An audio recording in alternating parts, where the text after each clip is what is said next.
Winston Churchill once called Uganda the Pearl of Africa. Uganda is a beautiful country, but it's had a troubled history.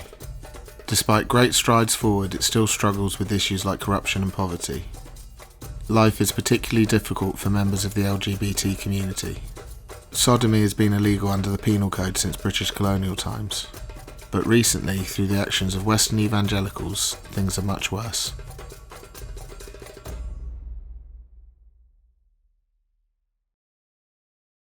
When Scott Lively first came to Uganda, we totally did not know his agenda. The gay movement is an evil institution. The goal of the gay movement is to defeat the marriage-based society. When you look at the history of the anti-homosexuality bill, it stemmed from Scott Lively, where I attended one of his gatherings at Makerere University.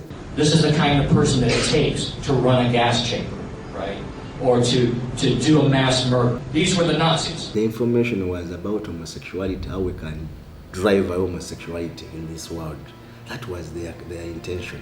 And continuously many other extreme Christians have come here and said similar things. I'm here to tell you tonight that you are making a stand for God. God is happy with Uganda. Hallelujah. Amen. I entirely place the rhetoric that we have right now, the propaganda, the misinformation on Western extreme evangelicals. I spoke to the parliament. I knew they were going to do something. I had no idea what it was. We are making legislation to make sure that sodomy and homosexuality never sees the light of legality in this land of the Pearl of Africa. We debated this and debated this and debated it, and the majority of members of parliament decided that the punishment that person deserves is death.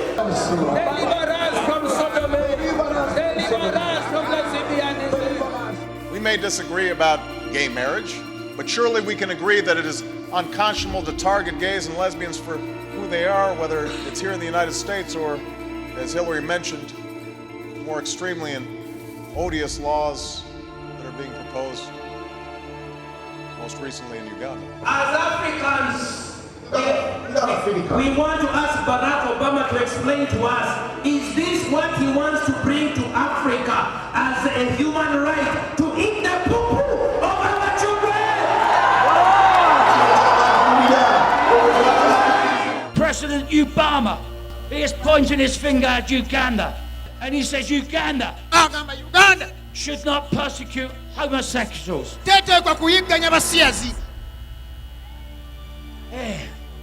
President Obama should put his own house in order. I've heard people call some of these extreme missionaries people from God. So you cannot challenge someone sent by God.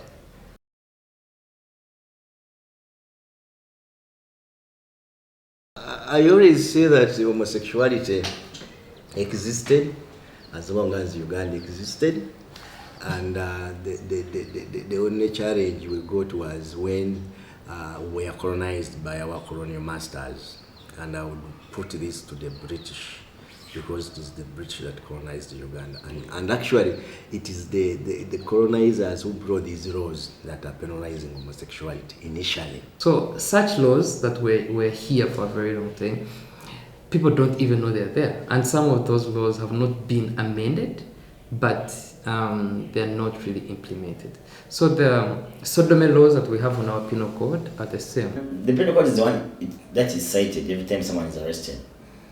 But the reason for arrest is blackmail, because the penal code is section 145, and it criminalizes carnal knowledge against the order of nature. Now that is vague, but it has been interpreted to mean anal sex. But to be convicted, you need evidence. So you need to be caught actually having the sex, which is really, really difficult. We have only had one case that has been prosecuted in court under that section, and still it did not get anywhere because there was literally no evidence.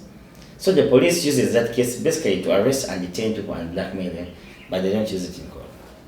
And then the law in itself does not really have language that will force Ugandans to violate or discriminate LGBT persons. The law doesn't have language like promotion, whereby they see you with the material and they report you to the police.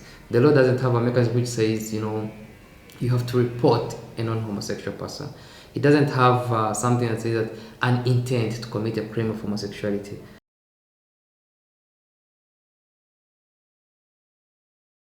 In 2009, US evangelical Scott Lively held a series of conferences in Uganda, attended by MPs and members of the public. He was talking about the homosexual agenda. A few weeks later, MP David Bahati introduced the anti-homosexuality bill to Parliament. The anti-homosexuality bill was known as the Kill the Gays bill, as it included the death penalty for repeat offenders and those with HIV. It also included clauses that gave jail sentences to any parent, doctor, teacher or landlord who didn't report any known homosexual within 24 hours, and included a ban on the promotion of homosexuality, which made any healthcare and sexual education illegal to members of the LGBT community. Good morning, everyone. Good morning. I want to introduce myself first. My name is Scott Lively. I'm from Massachusetts in the United States. I have spoken on these topics in almost 40 countries now. I've written several books, and I have been studying this issue for 20 years. And I want to tell you why I'm doing that. When Scott Lively first came to Uganda, we totally did not know his agenda. We did not know who he was. He told Ugandans in some of his conferences here that homosexuals, the agenda of homosexuality is recruiting children. See, the gay movement doesn't care about what you think, right? They know they're not going to change your opinions. They're focused on the young ones. The information was about homosexuality, how we can drive homosexuality in this world. That was their intention. One of the direct link that really made even me, myself, seek external support to challenge Scott Lively was the fact that he met up with members of parliament. I spoke to the parliament. I knew they were going to do something. I had no idea what it was. So we need public policy that discourages homosexuality, discourages it. As my experience in Parliament, I have to say a bit about the legal status. So there is right now a new law being drafted, and probably in the near future it will be done. He went ahead himself and confirmed. I met with the Ugandan Parliament, but I did not ask them to include the death penalty in the law. So his words alone were confirming that he met with the Ugandan members of Parliament and told them to come up with the law, although he denies telling them to put the death penalty. Yeah, but it's like giving someone a gun and tell the person, shoot the person, but don't kill them. Scott Lively is author of The Pink Swastika, a book that claims that the Nazis were a homosexual organisation and many leaders, including Hitler, were homosexual. These are men who have very little restraint. They have very little sense of mercy, nurturing aspect to them. These are men, these were the Nazis. The Nazis were super much of the ones that, the Sturmabteilung, the stormtroopers, the ones that helped Hitler come to power at the beginning, the ones that would go and smash windows and, the jackbooted thugs type. So for us at SMAG, we're forced to go into more detail because he really, really sounded dangerous. One of my colleagues mentioned after spending a day in one of the workshops facilitated by Scott Lively that my head is pounding because everything the man is saying is totally not me and I've never heard of. Men having sex with boys and other men, usually in some sort of aggressive way. They are so far from normalcy that they're killers. They're serial killers, mass murderers. They're sociopaths, right? There's no mercy at all. There's no nurturing, there's no caring about anybody else. This is the kind of person that it takes to run a gas chamber, right? Or to do a mass murder, like this, the Rwandan stuff, probably involve these guys. The man of God told us about the origin of all this, and to say there is a movement that is behind the promotion of homosexuality, and it's called Gay movement. So it told us that it's more serious than we have ever thought. For me, I had never heard of that, but then I got to know that there is a force that is behind homosexuality, which we need to attack also with the force. So he also told us that these people who are behind this evil, they have all resources that they need. So it is almost easy for them to spread their evil. So we are forced to find more information, and gathering more information, we actually did find out that he has been involved with the Ugandan pastors for a long time. Way back, maybe 5 years back, from 2009. And that is something we did not know of. Good evening and welcome to Spotlight. I am Martin Sampa. Our guest today is Mr. Scott Lively. Oh, so good to be here, And I'm glad you've also come with your wife, Yes, Sister Lively. Good to have you. I'll be asking Scott what we can do in light of the fact that homosexual groups are actively growing through recruitment. That is, recruiting your child, your daughter, into a homosexual, even lesbian club. Scott, what can we do? It has become like Sodom and Gomorrah. Wow. And my message to you, my message to Uganda, is don't let that happen here. As Christians, we're to step forward and to assert ourselves, to compete for authority in society, so that it is people who are guided by the Holy Spirit and who have the truth of God that are making the rules, that are setting the policies. As the scripture says, when the righteous rule, the people rejoice. After gathering more information, finding out that he's really very dangerous, and the information he has brought here is dangerous, and then we found out that he's one of the people who supported the making of the anti-gay bill by then. So we approached the Center for Constitutional Rights in New York. You have heard sexual minorities, Uganda taking on Scott Lively in Kosovo, and I think that's the way to go. And I think many of them, many Western people coming to African countries or other places and promoting it campaign, this is the way to go, because you are committing crimes against humanity.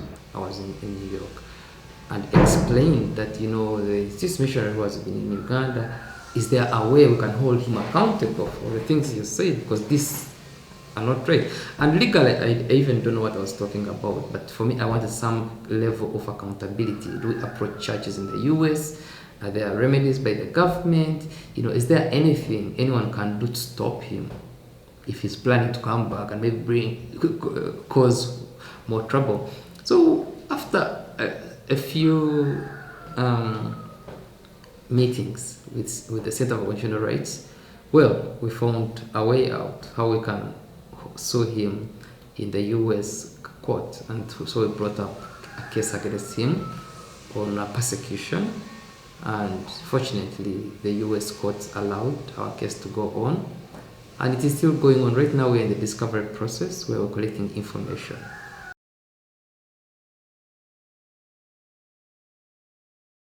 Lo Ango from Kansas City, he came here and said, I hope the parliament passes this law without debate. If they're saying, if a law has a death penalty and you're saying it should be passed without debate, that means you're saying legislators shouldn't debate the death penalty out. It should stay. So they're saying pass the law without any debate, any further debate. And continuously many other extreme Christians have come here and said similar things. On the 31st of December 2012, UK evangelical preacher Paul Shinners attended Bishop Kaganda's National Day of Prayer, an anti-gay rally urging the government to pass the anti-homosexuality bill without delay. The bill had previously been promised as a Christmas present to the people of Uganda by Speaker of Parliament Rebecca Kadaga. Paul Shinners praised the bill, which included the death penalty, and praised Uganda for its efforts to wipe out homosexuality. A few days ago, I was invited to a press conference with Bishop Shikanda and one or two other preachers. The press were there, the TV cameras were there, and they was asking questions to try and trap Bishop Uganda and also to trap me. You see, they was asking about the anti-homosexual law because across the world, people are now looking at Uganda because Uganda is the first country to stand up for God. To stand up for God.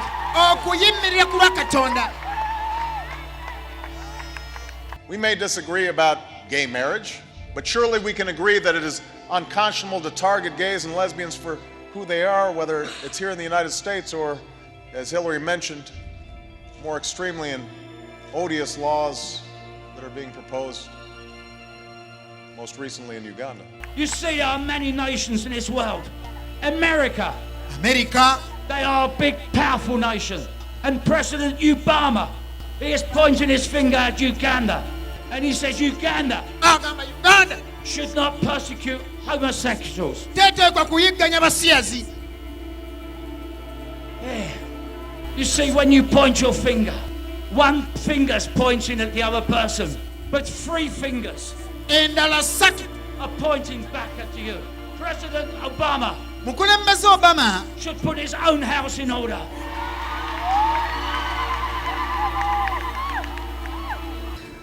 People like Paul Shiners are not people of God. They are not people who preach love. They preach hatred. But the message I have for them is that the time they have to do this is very limited, and they will go down in history as people who spread hatred. So the time is now for them to start taking back some of these words and apologizing to the Christian community around the world for spreading hatred. I tell you, in the UK, we have heard that this government in Uganda is a democracy. The politicians were elected here. They had the freedom here to write their own laws. And 4 years ago, this bill came into fruition. And I tell you now, there are many people in the UK saying, well done, Uganda. I'm here to tell you tonight that you are making a stand for God. There is no other nation doing this. No other nation. The secular countries, they are trying to point the finger at Uganda. But I tell you, God is happy with Uganda. Hallelujah. Amen. He's saying you have a democratic country. Your members of parliament are elected by the people. We've had history of a lot of violence during the elections. Doesn't he see that? So he's using a lot of false and misinformation and propaganda to put faith in people and to make people believe that the only problem they have is homosexuality. God is going to bless Uganda. I tell you, the world is changing. Those who are last will be first one day. Those who are last are first one day. One day. One sunny day. I see America with a begging bowl. With a begging bowl. You are at this moment in time, the Ugandans are coming to America and they're asking for money. They have the bowl. And they say, please give us money because we do not have the money here. Please give us the money. And America will say, abolish the anti-homosexual bill and then we will give you money. You understand? But I tell you, a day is coming. A day is coming when America will come to Uganda with a begging bowl. And they say, give us money. Give us money. Give us money. Because we need Uganda's help. For me, I have always maintained what I say, that these extreme Christian evangelicals, they know exactly what they are saying. They first study and do research on what kind of society they're going to talk to, what will work, what language they can use that will work for them. And he has done his homework. He knows this will work with Ugandans. I think it's about us Ugandans to think and say, is this true? Is it really true that the United States at some point will come and start begging to Uganda? If he continues with this agenda, he'll be brought to book for to answer his charges for exporting hate. He should stay there with his views. Let him stay there with his stands and his doctrines, But coming here and saying you kill this group of people, kill gays, kill homosexuals, kill lesbians, kill transgenders, kill intersex, no. Every person is entitled to life. He's indirectly telling them, there won't be poverty, you'll have medicine in hospitals, you'll have good roads, you'll have good infrastructure. Because if you say you're going to be better than America, it means you're going to be the best nation. Like you're going to be a superpower. Because we have people here who watch movies and see the United States and say, oh my God, I was born in the wrong country, I wish I could be like that. So if someone they have faith in tells them that, they'll say, definitely, if we fight homosexuality, that means it's going to be the other way around. So, I think also the international community should take action, and even activists in Uganda, the way they did to Scott Lively, the same can be put done to Paul Shiners. Unfortunately, because it's a religious leader, Ugandans will believe such bullshit, such information that does not make any sense at all. And these people, they just spread this false information, knowing that they're creating a bigger problem, but they don't care. I don't even think they believe in God. I think they just believe in themselves and their own powers. Because for someone who believes in God, you cannot start preaching such misinformation because religion is about guidance and telling the truth where they're telling lies. I'm saying love all people. Okay? You're hating Christians. If they're gay? No, or part of Christians. I'm not hating Christians. No. You're being unchristian. No, we love by people. Preaching hate in Africa. No. Because you can't get away with it here. No, I do get away with loving people here. So why do the gay people come here? Well, how come you preach against gay people in your cafe?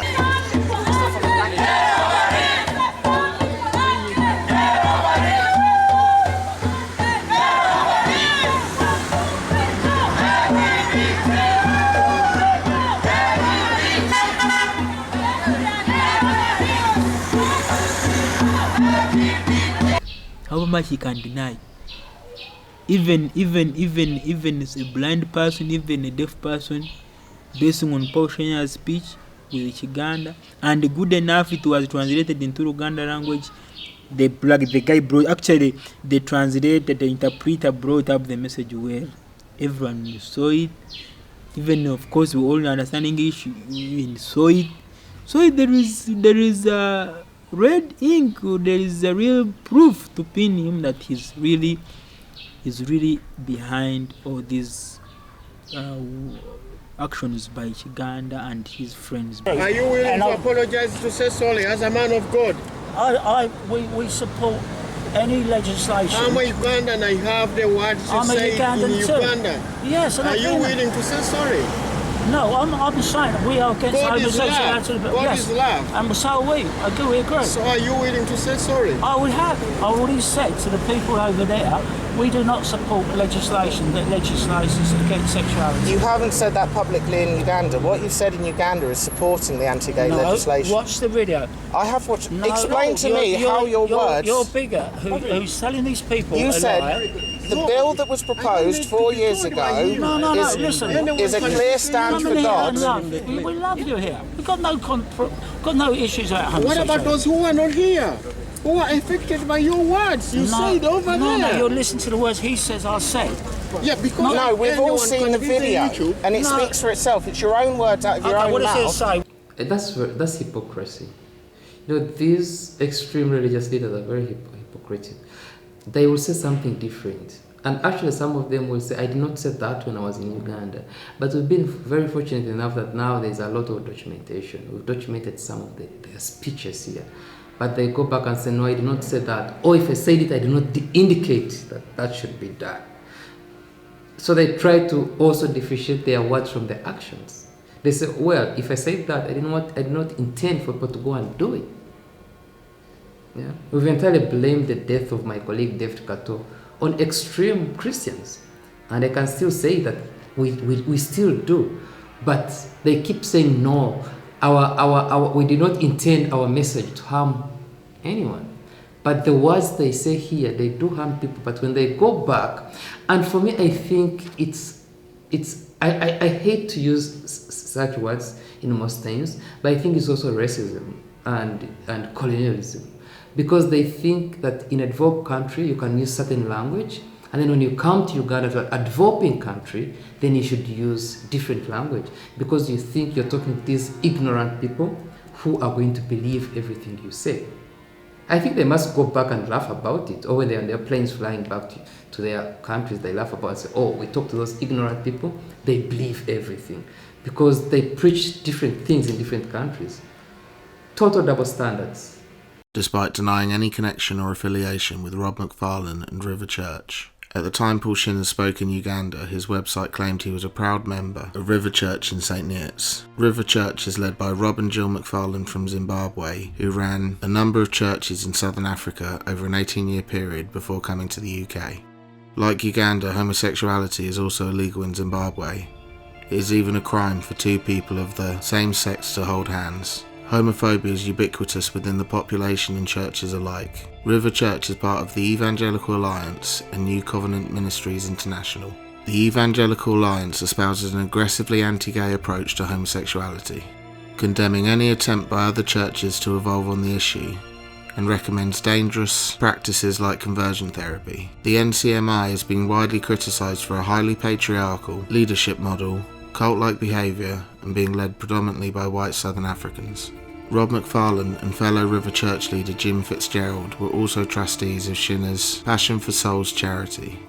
Rob McFarlane has been vocal within his church in support of Paul Shinner's Cornerstone Cafe. The Lord will grant that the enemies who rise up against you will be defeated before you, and they will come at you from one direction, but flee from you in seven. Isn't that awesome? I can see them coming against that Cornerstone shop, and there's seven directions now. Four will go down north, south, east, west, the four corners. I don't know where the others are going to go, but they're going. Paul Shinners has also used the local paper The Hunts Post to mislead the public about his actions in Uganda and criticise any opposition. After footage came to light proving the allegations against Shinners true, the paper still continued to support and publicise Shinners Cafe. Paul Shinners openly makes false claims that he can cure cancer, which is illegal under the Cancer Act of 1939. He also claims to cure infertility and blindness, and conducts violent exorcisms in his cafe.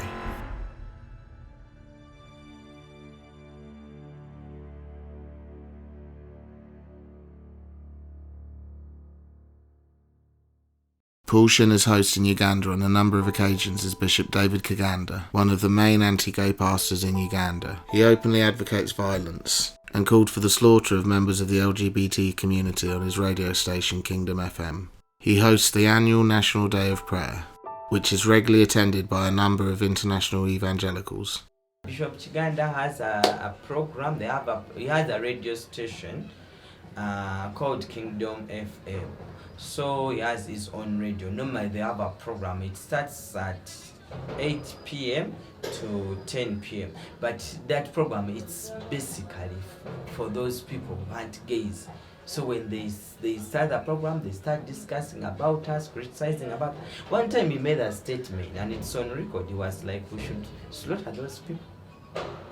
And he has a followers, and he has done a lot. He has done a lot to fight us. Bishop Kaganda said that he knows homosexuals are a minority, he knows where to find them, and he will mobilize for them to be killed. Yeah. Was it on the radio? It was on a radio station, on his Kingdom FM station. And the police did not, even after we spread this, the police did not bother to question him. After someone has clearly showed intent for murder, nothing was done about it. And he still has his allies coming in and still supporting him. That means they are literally supporting death to homosexuals. He has influence within the local community, and he does have a lot of influence. So I see him as, being very dangerous. He's literally, and in very simple terms, calling for violence. And the police has not done anything about him. If I came out and called for the death of pastors in this country, I would get arrested for questioning. He called for the death of homosexuals in this country. He wasn't even called for questioning. So he has a free license to spread violence, and so he feels that he has a field day spreading extremism. The point is not the death penalty. The point is what they do in our country. Before somebody concentrates on the penalty, somebody should concentrate on what these people do to our society. We have focused a lot on the public, the ones who have come here, very public, but there are those who come here every day. I mean, if you take a flight coming from Amsterdam, you'll witness this, that you'll be on the flight with hundreds of missionaries. And if you talk to them, they'll tell you that, Uganda is one of the countries chosen by God to fight homosexuality. That's the only agenda they have. A number of other UK-based preachers have been involved with Bishop Kiganda. Jackie Green of Stony Stratford Community Church in Milton Keynes has also attended Kiganda's National Day of Prayer on multiple occasions. Like Paul Shinners, she claimed not to be homophobic. However, despite being fully aware of Kiganda's views and actions, she refused to cancel her attendance at his event in December 2014 and declined the opportunity to renounce Kiganda's homophobic rhetoric. She also spoke out against the UK's legislation of same-sex marriage in her church. We are called to speak out about injustice. Are we prepared to do it? And it's going against what other people in our society are saying. Am I taking responsibility for things in our society, like lobbying the MPs over the marriage issue? It's no good us moaning as Christians when the law has changed and saying, oh, this is terrible, if we are not prepared to do something now while we have the chance to speak out. Arnold Mwange is also a regular speaker at Kiganda's events. He is a reverse missionary and is based in Manchester in the UK. He preaches that HIV can be cured by prayer, and along with Reverend Jackie Green, has very close ties to US anti-gay preachers, including Scott Lively. Jamil Sekianzi of Great Commission Ministries in Barking, London, is also a regular attendee of Kiganda's National Day of Prayer, and even hosted Bishop Kiganda at his church in London during a visit to the UK by Kiganda in March 2015. Bishop Kiganda was part of the National Task Force Against Homosexuality, which was a driving force behind support for the anti-homosexuality bill. He also hosted the Million Prayers Against Homosexuality in his church, where with his colleague Martin Semper he showed graphic gay pornography to the congregation. David Bahati, the MP responsible for the tabling of the Kill the Gays bill to Parliament, was also in attendance.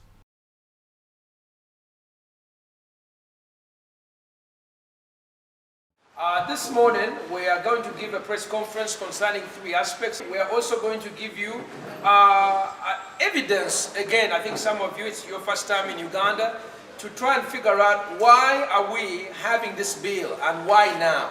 We are making legislation to make sure that sodomy and homosexuality never sees the light of legality in this land of the Pearl of Africa. This is something that God condemned and destroyed. Two cities were sunk by God, were destroyed, were burnt to ashes in a condemnation, in an effort of God condemning them for homosexuality. We are going to have 1 million prayers, as I've said. We are going to have 1 million declaration, as I've said.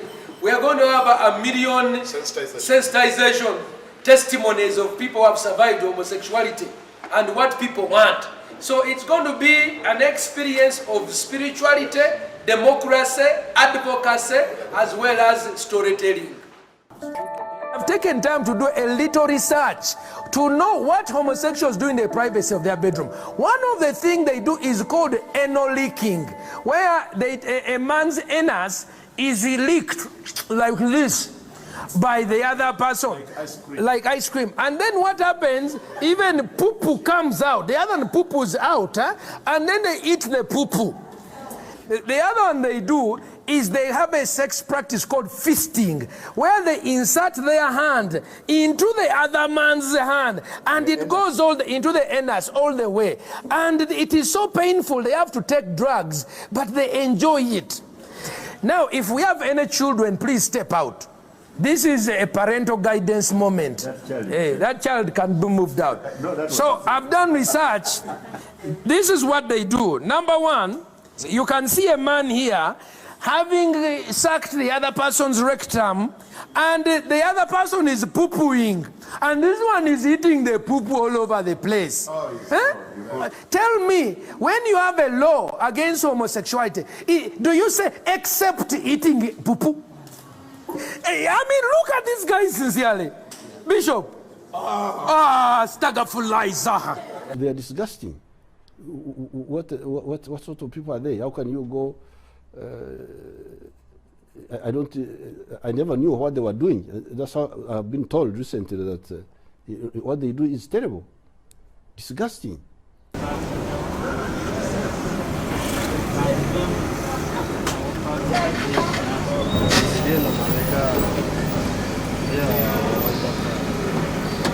We are the watchmen over this nation, Uganda. And because we slept as watchmen, the enemy entered in the name of homosexuality. The gays have an agenda.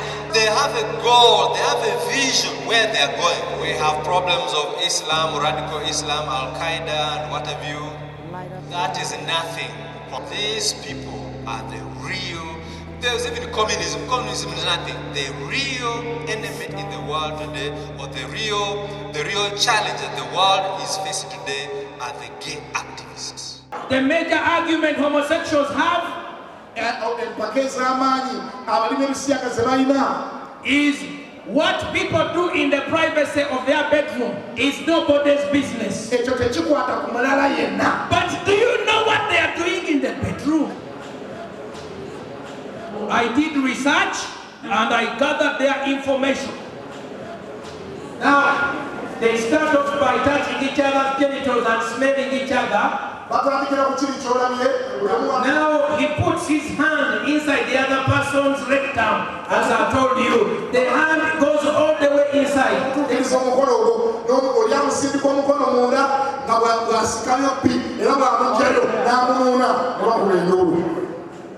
As if that is not enough, this is a man licking another man's anus. And this one is eating the poo-poo, which is now all over his face. As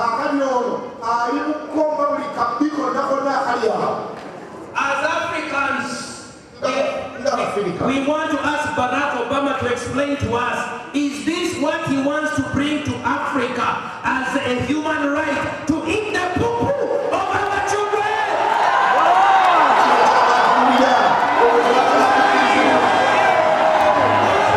We debated this and debated this and debated it. And the majority of members of parliament decided that the punishment that that person deserves is death. I am not in the hate campaign. I am in a love campaign.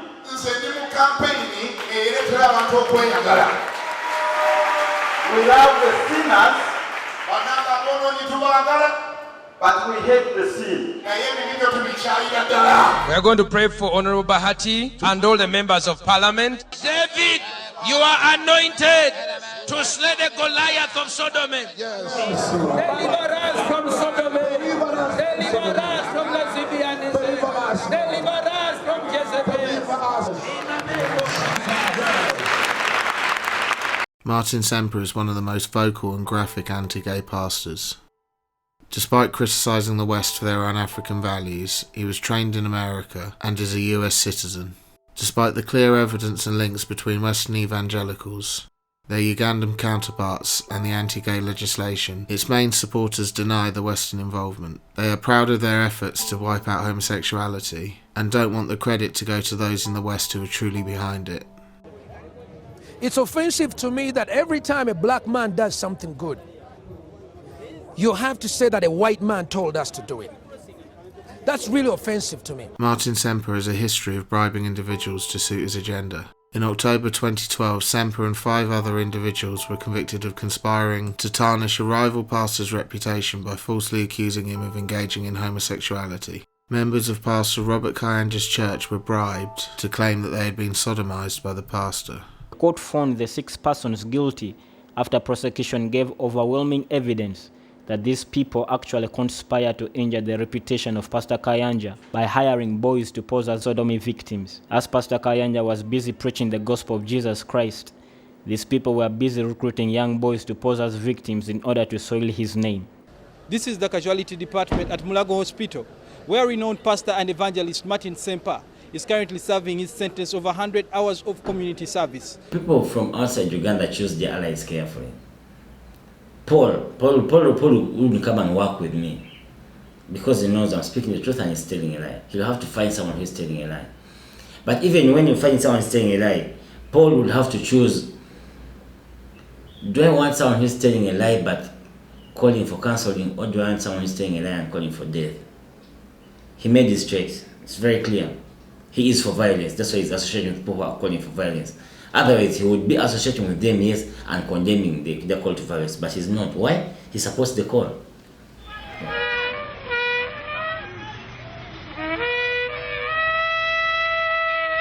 I think for Paul not only to condemn Uganda, but to continue actively supporting him, means it's actually, and we don't even know if these are Uganda's idea or if these are Paul's ideas. We don't know. They are one and the same. We don't know who is influencing whom. But from as an outsider, we know that they are one and the same. Their principles are the same. And their principles are death to homosexuality.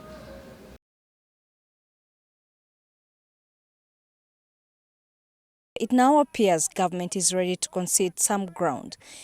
The ethics minister says the proposed death sentence for aggravated homosexuality that has attracted heated criticism may be replaced by the life sentence. Moments after Buturo's address, this pressure group that supports the anti-gay bill was handing over a petition to Deputy Parliament Speaker Rebecca Kadaga to ensure that the proposed law sails through the way it is.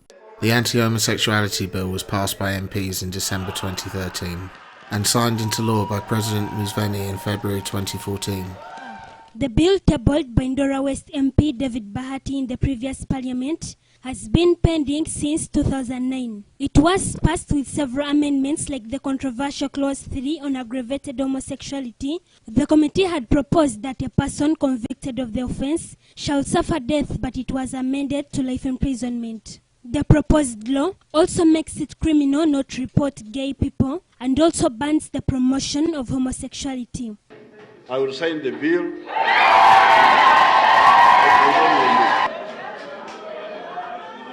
We shall have a war with the homosexual lobby in the world, but backed by these people and you. We go back to the world. Thousands of Ugandans this morning took to the streets of Kampala in a solidarity march against homosexuality as they headed towards the Kololo Independence Grounds to take part in the national Thanksgiving prayers and to thank the president for signing into law the anti-homosexuality bill. The provisions of the bill were very clear, especially in issues to do with reporting, issues to do with punishments. You get to know I'm gay, you don't report to me, we are making a crime. I stay at your residential rentals, I'm gay, you don't chase me, it's a crime.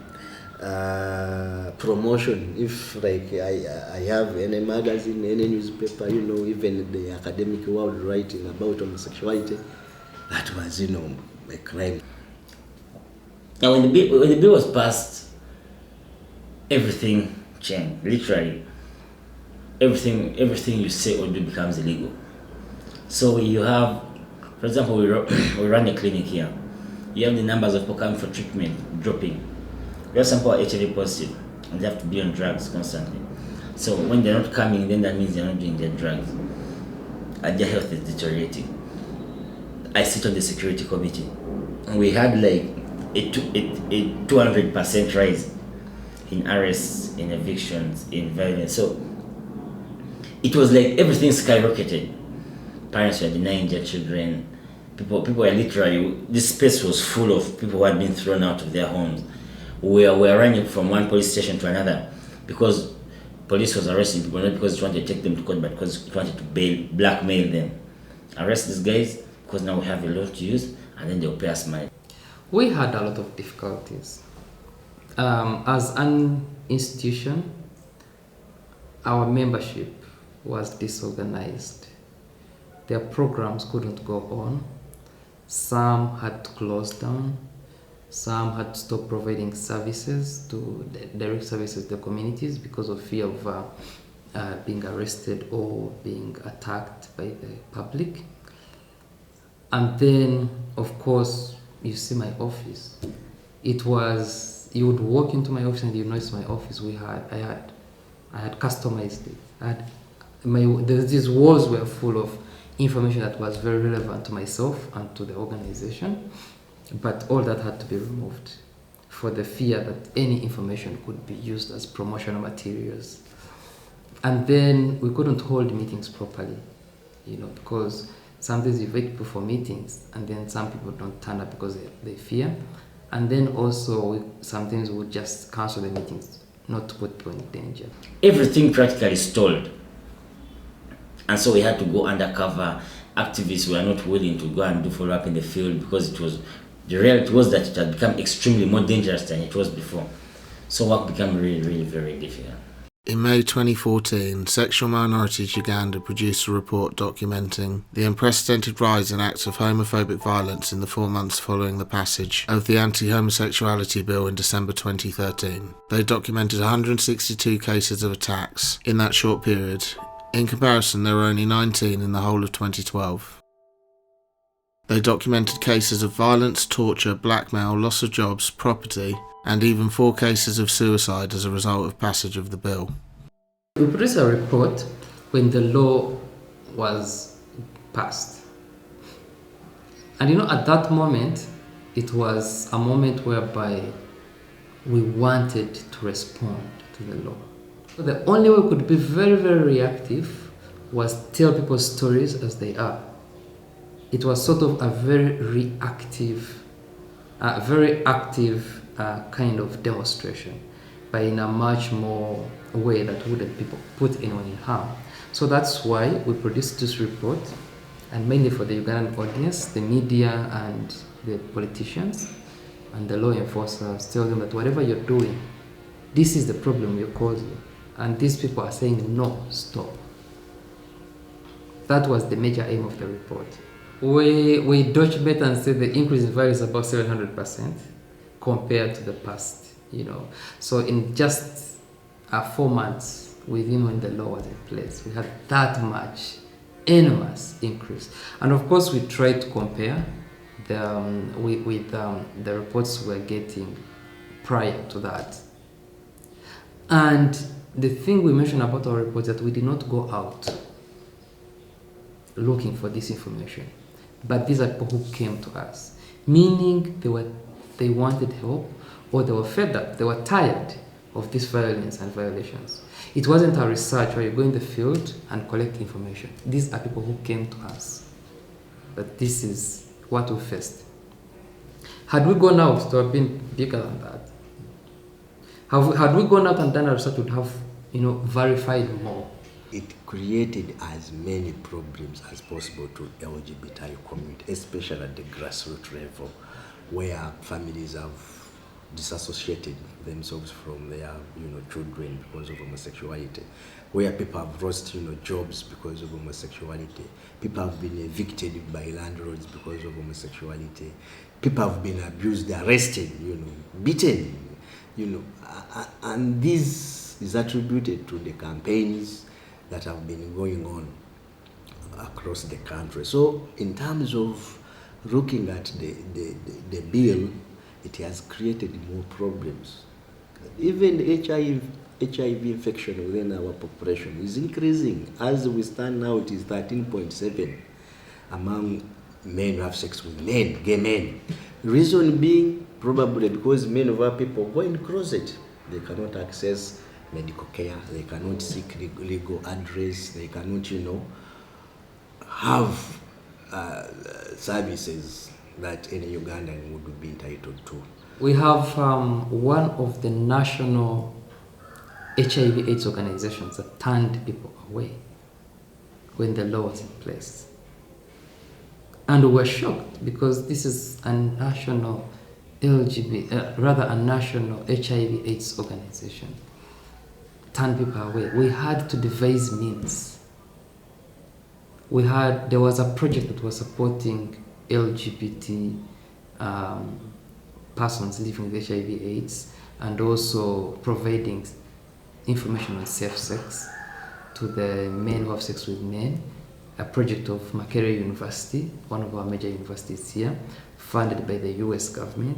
It was raided by the police and closed down.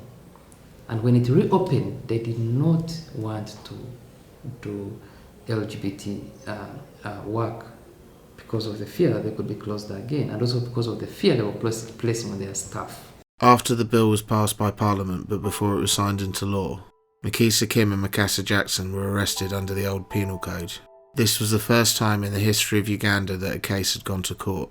The case was dismissed due to lack of evidence, but their lives would never be the same. The case has been dismissed in favor of our clients, that is Makisa Kim and Makasa Jackson. And the reason is because the prosecution has not been able to produce the witnesses. I'm called Makasa Jackson, as I told you, and never forget Rihanna. And I was charged a case of canon marriage against law of nature in courts homosexuality. I'm Makisa Kim. I'm 25 years. I've charged the case of canon marriage against law of nature. Against the law of nature. You can't expect something of peace. Many things happened, and we were tortured, beaten, mob justice, everything happened. For me, I was employed, and I lost my job, and I lost where I had to live, and for me, the problems I'm facing: transportation, accommodation, many things I'm facing, and for me, I wish I could get out of here. We cannot use open transport, you understand, public transport. We have to use our own borders to take us where we have to go. We have to hide ourselves. We are not moving the life back. We used to move in. We can't move without a cape. You should cover your face, then you get a border. Yeah, life changes. You understand? If you give it time, with time, everything changes. So we are thinking in future, at least if you get somewhere we settle, the future will be better because we want to regain our life. We want to have more free life, whereby nobody can touch on us. We can move freely, whenever we want. But we have to move tonight like vampires, as if we did something or we killed someone. Are you a vampire? And I'm not a vampire. In August 2014, the Anti-Homosexuality Act was overturned by the Constitutional Court on the technicality that there was no quorum. There were not the required number of MPs present when the bill passed, so the law was ruled null and void. MPs and religious leaders quickly mobilised to bring the bill back to Parliament, and some decided it was time to take the law into their own hands. The courtroom had been packed for this case, a challenge brought by rights groups, academics, journalists, and MPs. And on Friday, the Constitutional Court ruled in their favor. The judges found there was no quorum when Uganda's parliament passed the law in February. Uganda's parliament consists of 378 members, and for a bill to be passed, at least 1/3 should be present. When the bill was passed, they saw it as a license to gather homosexuals and put them into jail. Because they thought that they now had a tool to gather all homosexuals and put them away. When the bill was annulled, then they felt that now they had the license to go and kill. Because they felt frustrated, they felt like, okay, these guys have won in court, we shall win them on the ground. So I think the issue of people feeling the need to use violence was more after the bill was annulled than before. That's when all those past evangelicals began saying, we know you're minorities, we know where you are, we shall kill you. And I'm telling you, since that law was nulled and avoided, people, the cases has raised. People have been evicted, whatever. People, their parents are still disowning their family. So there is no change, I'm telling you. And right now, things are worse than how it was even. Because people, they're like, recently the Pastor Uganda preached that they will start like killing us. He was like, we should start slaughtering them like cows and what? So people now, they are becoming more homophobic since the law has nullified. We were getting out of court, celebrating, and then someone just came and said, we are going to kill you. If the laws are really favoring you, if they are in your favor, we're going to do something else. We have another strategy. We're going to kill you. We know all of you and where you stay. You know, the thing I've said about homophobia in Uganda, there are people in Uganda here who are homophobic because they think if you don't like homosexuals, you'll go to heaven. And they love going to heaven. So there are many, many people who are calling for the law to come back. And then we're moving into elections, you know, parliament elections and presidential elections in 2016. And our election campaigns start next year. So politicians have turned the issue of homosexuality into a political popularity issue. So they're definitely going to use it. And by using it, you know, something could just trigger off and then the law comes back.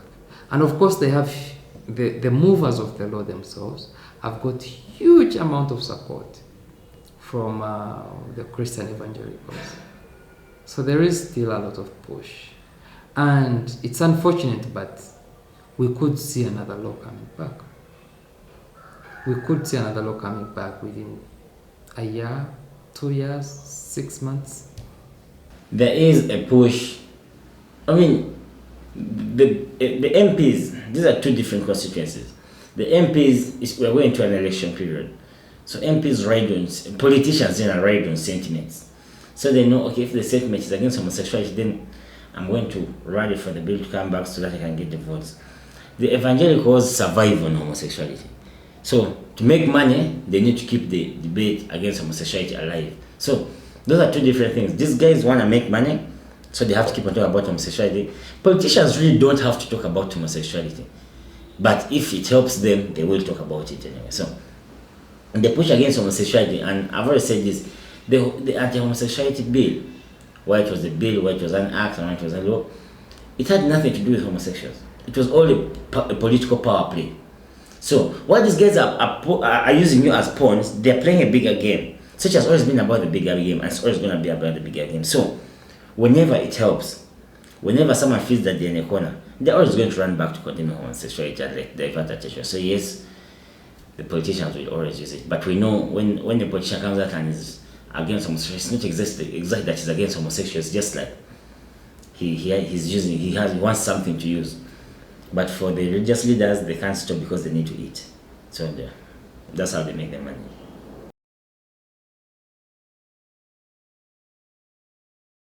Uganda was once praised for its efforts in the fight against HIV/AIDS.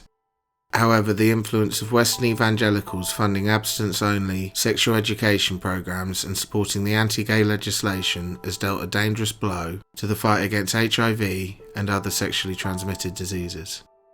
With the lack of access to condoms and proper education, HIV is now on the rise in Uganda. The bill was, for starters, it was a crazy bill. Now, so many times I've been in forums and I've told people, if we want to fight AIDS, we need to fight it multi-sectoral. And the fact that a man is sleeping with a man doesn't mean he's not sleeping with women. So, while you're spreading so much hate and denying people health services because you think they're sleeping with men, those same people are sleeping with your partners, and this comes back to you. Uganda was once praised for a very good fight against HIV. Not anymore. This changed a lot when we took the HIV fight religious. It was disaster. So you see that the numbers and figures never lie. Figures never lie. The rate of infection is now increasing again because we are trying to deal with a health issue in a religious way. So the bill criminalizing healthcare, criminalizing counseling, putting parents against themselves, against their children, putting teachers against their pupils, driving people underground means people are not going to cover health services. You're going to treat someone for an STI and not treat his partner. Why? Because they cannot introduce their partner. So the bill was driving people underground. But driving people underground does not mean the epidemic goes underground. These people are still living lives. And so the epidemic is spreading. And I think it's one of those reasons that's why everyone was trying to back off the bill later, because they realized it was a disaster. So in terms of HIV/AIDS, that bill was like the world's greatest HIV/AIDS disaster.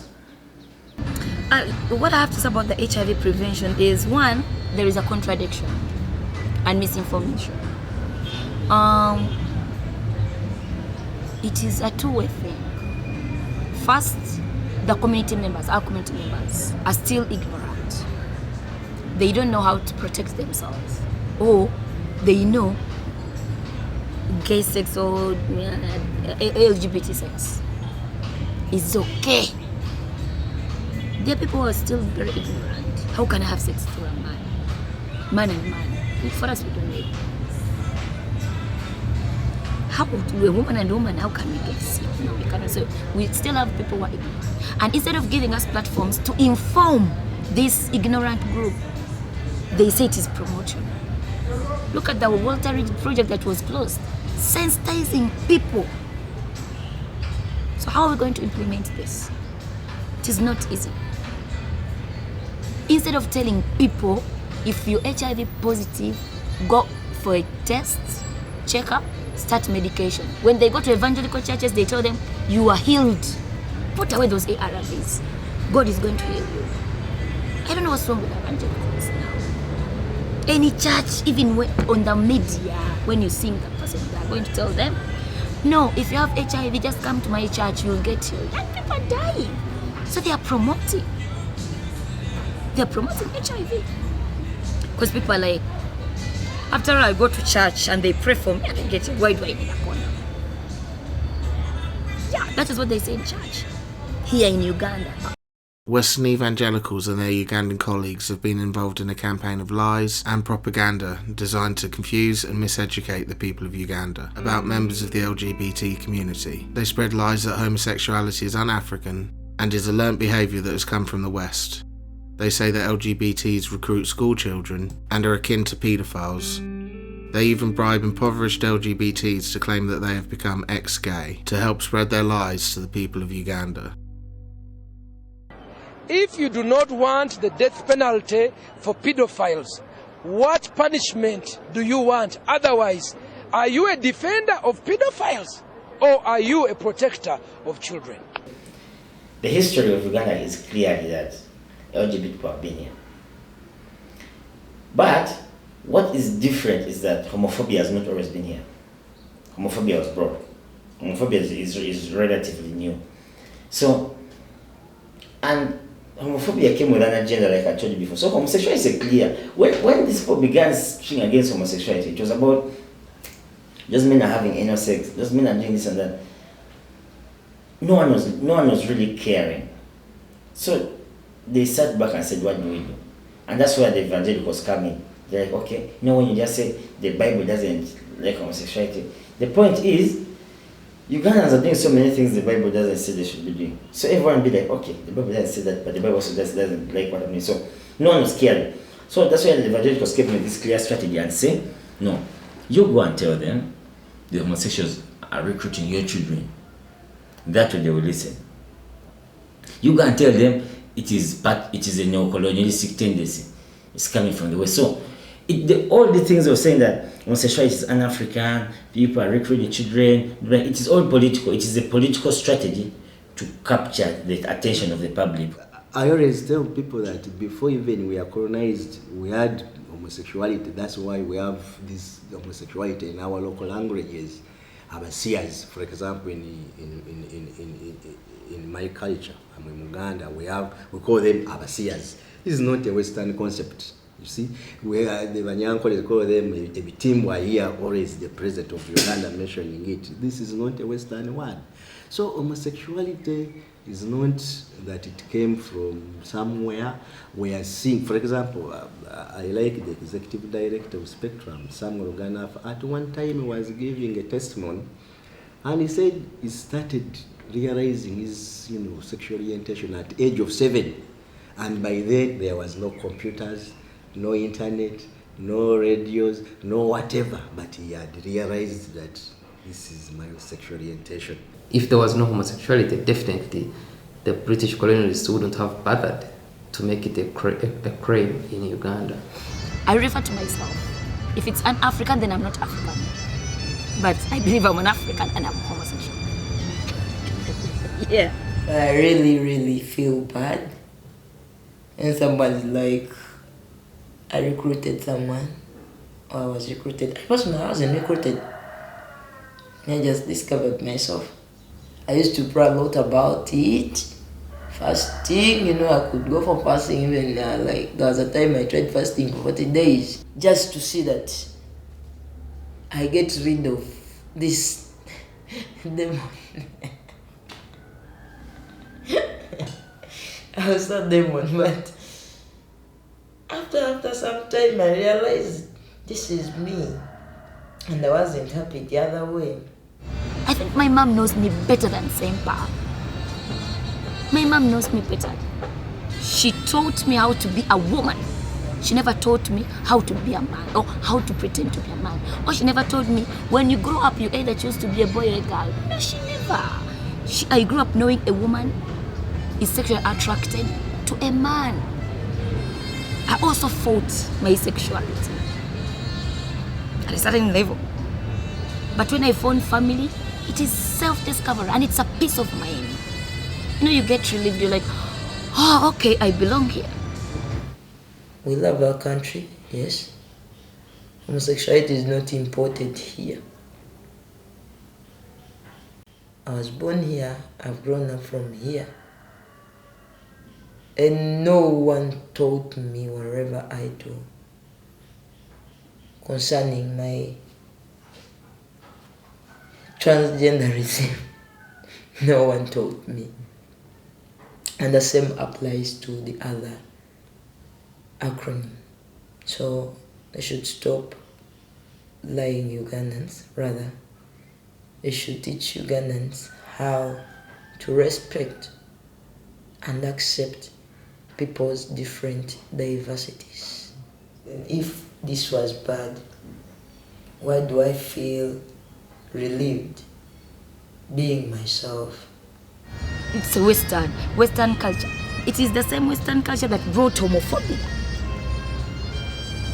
It is the same Western culture that brought homophobia. But the recruitment part of it, I remember 2 years back, I was at African Commission sessions in Banjul, and I talked to Human Rights Commission Chairperson Medikabwa about recruitment because media was reporting about it.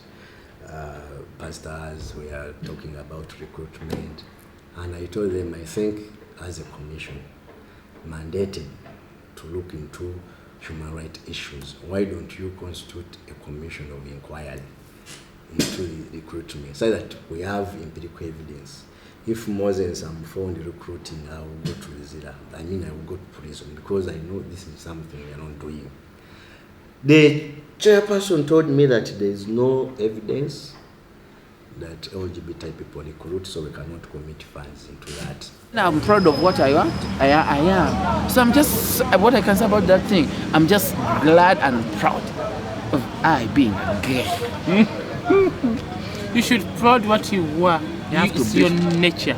Even without the anti-gay legislation, the devastating effect that Western evangelicals and their hate campaigns have had on the Ugandan LGBT community is plain to see. There is a constant fear of media outing, eviction, family rejection, loss of employment, mob violence and murder. Lesbians are also subjected to corrective rape by their friends, neighbours and even family to cure them. This often results in HIV infection and pregnancy. Because I'm openly gay and out to so many people, people come and tell me confidential, they're confidential, story. And I get this weekly, every day, but I've had an enormous number of lesbians who have told me that they have been abused by family members, by their own friends, and some of them have been tricked into parties. You go to a party and your friends know you're a lesbian, and then they force you into sex because they know you're a lesbian, and they tell you, we're doing this because we want to teach you. People have used drugs and alcohol to make them drunk, and then before knowing the person was abused. And all they can come is either they want to talk to you or they need help. They need you to take them to a doctor. Most of the lesbian people who are raped, curative rape by their families or forced, they don't say, they can't speak. Because the fear is that if I say this, then what's going to happen to me? I can't stay in a slum, I can't use public means of transport, I can't go to a congested place, I can't walk on the streets of Kampala just like that because of fear of being attacked, physically attacked. But there have been cases of murder that we think, but of course there hasn't been investigations, that we think would have been because of people's sexual orientation. And I'm not talking about the murder of my colleague David Kato, who was killed, who used to work here, but I'm talking about murders that have not even made it to the media. I know a few that people talk. This is society whereby someone gets killed and they tell you, what, the person was killed because they say the person was gay. And then they were killed. We have, I think, a student who was killed coming home in the middle of the night, and then we couldn't place the reason for the hate crime. But of course, there could have been other reasons. And then there's another one who was killed, and there was another student who was killed, and there was high information from people who we talked to that he was beaten up by fellow students. It could have been because of his sexual orientation, because he was rumored to be gay, and then he was found beaten, and then he died of internal bleeding. Murders, we got one murder of our fellow activist, David Kato. The issue went to court, the culprit was caught, but of course, many unanswered questions still lingering in our heads. You have examples of who have been killed. And so, of course, the police is not interested in investigating and releasing a report that this person was killed because of a homophobic attack. But we know people have been attacked, people have died, but the police will always cover it up. I got arrested. I went to police to get a bond for one of a brother, a trans man as well. So in that process, I was also arrested, and I was paraded on media. So this got people got to know that all along we've been thinking this guy is man, and now they're telling us he's a woman, pretending to be a man.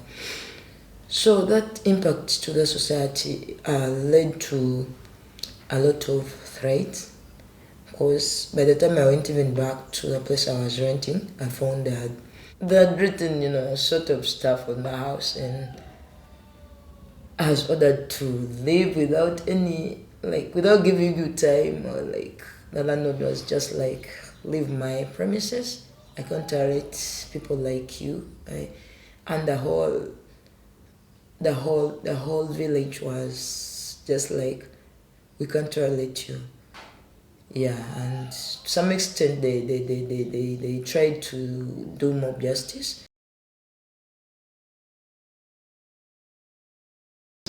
We are seeing many people going for asylum. We are seeing a lot of media outing. But the greatest danger is that the Pentecostal and religious leaders, they have the space to promote the hate campaigns within Uganda. All these things that have fueled this up and everything, the imported ideas, they are things that have been brought from, because we seriously, before the debate was not wide as it is now.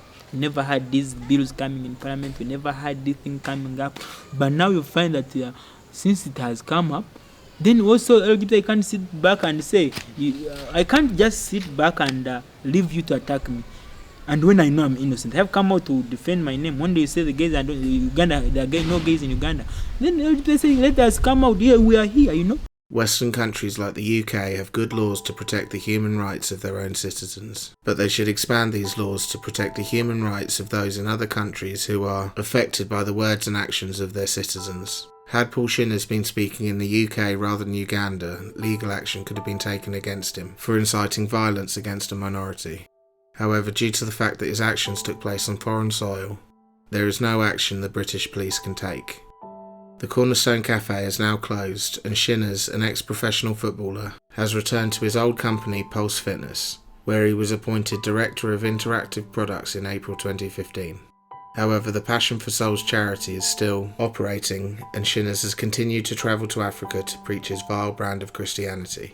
The UK has a lot of responsibility to help the LGBT community in Africa, as many countries that criminalise homosexuality do so under the penal code left over from British colonial times. The UK and the US and all these other developed countries have got very good laws that protect LGBT persons. But I think they need to extend these laws to also, stopping the exportation of hate. Countries have to start thinking about holding accountable their own citizens who are spreading this extreme homophobia, because it's not only the character, but it's the whole country that people look at. For instance, in Uganda, we've got very many people who are nice, who are not homophobic. But when you go to a developed country and say, I'm Ugandan, the first thing that goes into someone's head, you're the people who want to kill the gay people. You see? And some of my friends are told that, like, no, I actually have a gay friend. So you see, I think we have to first clean our own backyards, hold our own citizens accountable. I think the US and the UK they have to put in place mechanisms where they can hold these extreme Christians who are promoting hatred to other countries. My message to evangelicals from the West is very simple. You preach God's word. You believe in God. And according to God's word, you always have to say the truth. Even if you don't say it, it always comes out later. The fact is, their ministries might be booming today because they're spreading hate. But sooner or later, the truth is going to come out and those ministries are going to collapse anyway. But the question is, after the ministries have collapsed, when they look back, will they be proud of the death they caused, of the suffering they caused, of the pain they caused? And I really don't care what religious book you read or who you believe in, but if whatever book you read or believe in preaches that you need to have empathy,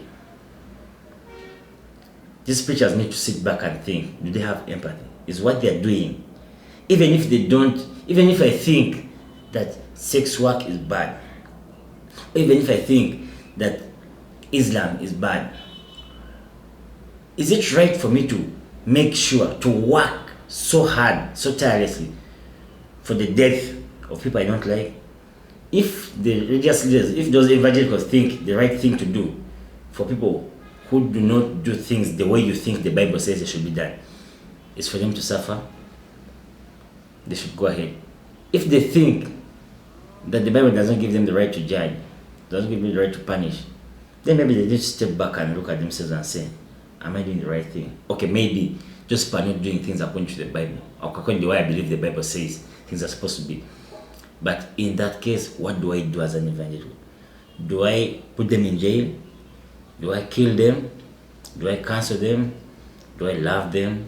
Do I make friends with them? That's a question only they can answer. But it's a question even if they don't answer, that will come back and haunt them. Human being is born in the image of God. So if everybody is in the image of God, then we should love each other.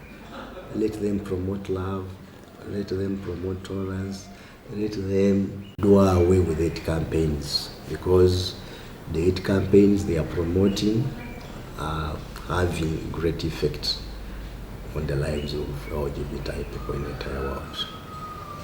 So let them continue preaching love as the Bible, the agape love, but not hate campaigns, not discrimination, and not calling people to massacre each other. I sometimes get confused, because if you are really a religious man and you read the Bible, and I don't think people have just turned off from the right course. People have diverted from the teaching of the Bible. Seriously. And they will always bring this story of Sodom and Gomorrah and everything like that. But when you read carefully that chapter, shows you that people of that time were so greedy. They used to take over the possession of the widows, the possession of the poor, the orphans, And God is now destroying a city which is somehow becoming so greedy, But now everyone will say, actually, the Sodom and Gomorrah, because of these guys and everything. No. So, because the Bible preaches the God's message, the whole issue when you talk about God and everything and Jesus is rooted in one thing: love. Love your neighbor as you love yourself. But then, if you come and say, kill these people, really? Then to me, I believe Satan is the one who believes in murdering people and killing and everything. You're not doing the right thing. That's what I believe. My final message is to preach love. Let them preach love, not hate. If the Bible condemns suicide, hate, why do you preach something that will lead me to commit suicide? We are believers, yes. But that's who we are. That's how we were born. We also need these inspirational messages. We need them a lot, because we're just like any other citizen in a country, just like any other human being in the world. So I think if they preach love, there will be a great change in this world. Yeah. Because remember, in everything you do, there is a judgment. And they will come when God will ask you, and you come to realize that the blood which is flowing in Uganda, you are among the causes. They're interfering in people's life. Because I think if I'm above 18, I know what I want. Why should they affect? Because at 18 years, I can decide what I want or what I can do. You understand? I think they should stop it, because they are trying to enter in people's life. You understand? They should stop interfering what they are not. They don't have to interfere in. They should stop it and stay in their countries for that. In terms of the future, I'm very optimistic, because looking back 10 years ago, 5 years, or even 4 years, it's different now. I have got very, very many friends in Uganda who are heterosexual, who say they are heterosexual, but they are very indifferent to homosexuality. They treat me as anyone else. And I know families that have gay friends. I know some people in Uganda right now who might not publicly speak up for the rights of homosexual people, but they feel that someone shouldn't be violated or abused or discriminated because of their sexual orientation. So I see that Uganda could change. I see a lot changing already. And then I'm seeing the media, the whole issue getting boring. But the biggest challenge we have is that the percentage of the people's minds that are easy to change is very small. Social media, people who can read newspapers, who can listen to radio, is not a very big population in Uganda. The biggest population that goes to church every Sunday from rural areas and they listen to all this misinformation is big. And we simply do not have the magnitude to change them, because people say use soccer, use celebrities. You can use that, but still in the semi-urban or urban areas. But the people in the rural areas, they need us to start getting engaged in projects, water sanitation projects, borehole projects, education projects, orphanage projects. And these projects are highly dominated by churches. And they have the money to do it. We don't have the resources to do that. So their message is still strong here in Uganda. Perhaps, maybe, if we're able to change the minds of the small percentage, then they can influence the other percentage. That's how I see the future rolling out. But the influence of the Christian extreme evangelicals is still very, very big, because they know what they have well cultivated their move, and they have the biggest followers here. But still, I'm very hopeful. And then, like I keep saying, Uganda might be one of the countries that will shock the world by legalizing homosexuality, decriminalizing homosexuality, and having equality for everyone.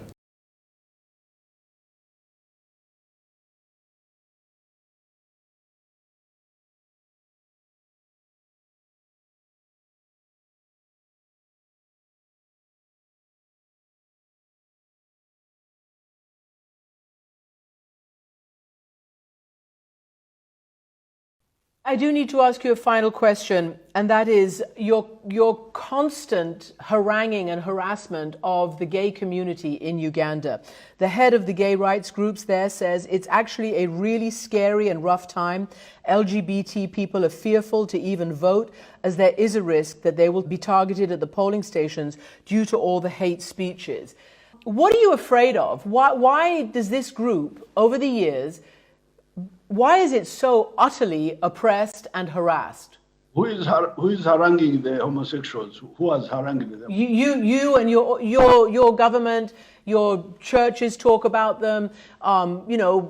Maybe security people, but people in the streets as well. There is a climate of impunity in Uganda for anti-gay opposition and harassment and oppression. Why? Why in 2021 is that the case? Homosexuals are not new to Africa. They have been here. We know them, but we have got a different view of them. We think they are deviants. They are people who are deviated from the normal. We don't promote them. We don't promote and flaunt homosexuality as if it is an alternative way of life. Well, as you know, they have been targeted, and that's why there is a worry, including by human rights groups. But I want to ask you this. I can see, just like I can see in the United States, when you whip people up with misinformation, disinformation, sometimes lies about people, you can get a frenzy and a mob and a fear and people who don't know where the truth is.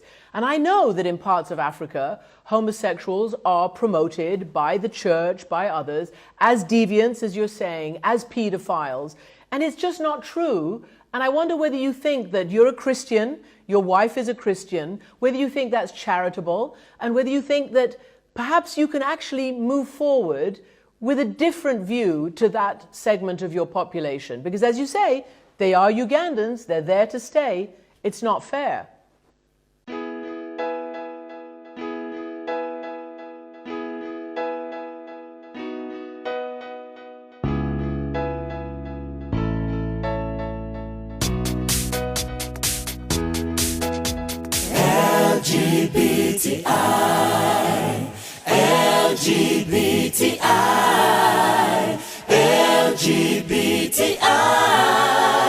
LGBTI. What are we? What are we? What are we? What are we? What are we? What are we? What are we? What are we? What are we? What are we? What are we? What are we? Yeah, yeah, yeah. We are the children of the rainbow flag. We are cool, choose around and proud. No one's gonna stop us. We are here to stay. We are the cool, choose of the rainbow flag. We are moving forward, moving on and on. Never, never going back. We are moving forward, moving on and on. Never, never going back. We keep fighting, fighting, fighting on and on. Never, never gonna stop. We keep fighting, fighting, fighting on and on. Never, never gonna stop. LGBTI, LGBTI, LGBTI. We are freedom fighters, fighting for the rise of the children of the rainbow flag. What are we fighting for? Fighting for our rights. What are we fighting for? Fighting for our rights. Yeah, tell me what we're fighting for. We're fighting for our rights. Fighting for our rights to be. All LGBTI. We are here to stay. All LGBTI. We are here to stay. All LGBTI. We are here to stay.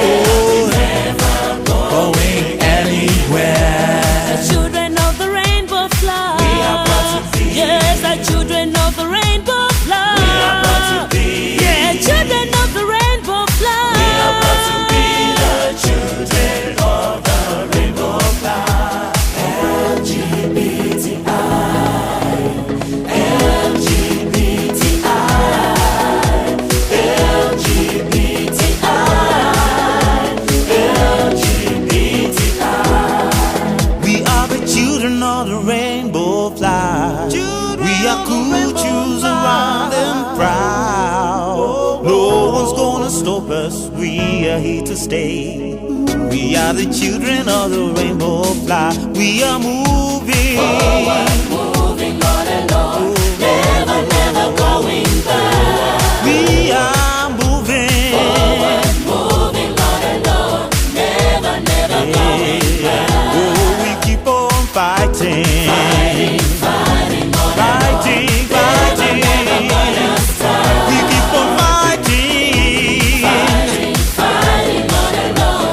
Never, never gonna stop. Oh, yeah, yeah. LGBTI, LGBTI. Ooh, LGBTI, LGBTI. What are we? What are we? What are we? What are we? What are we? What are we? What are we? What are we? What are we? What are we? What are we? What are we? Yeah, yeah, yeah. If somebody is a law-abiding citizen who is going about their business and working in a job and obeying the traffic signs and doing all the other things that good citizens are supposed to do and not harming anybody, the idea that they are going to be treated differently or abused because of who they love is wrong. Full stop.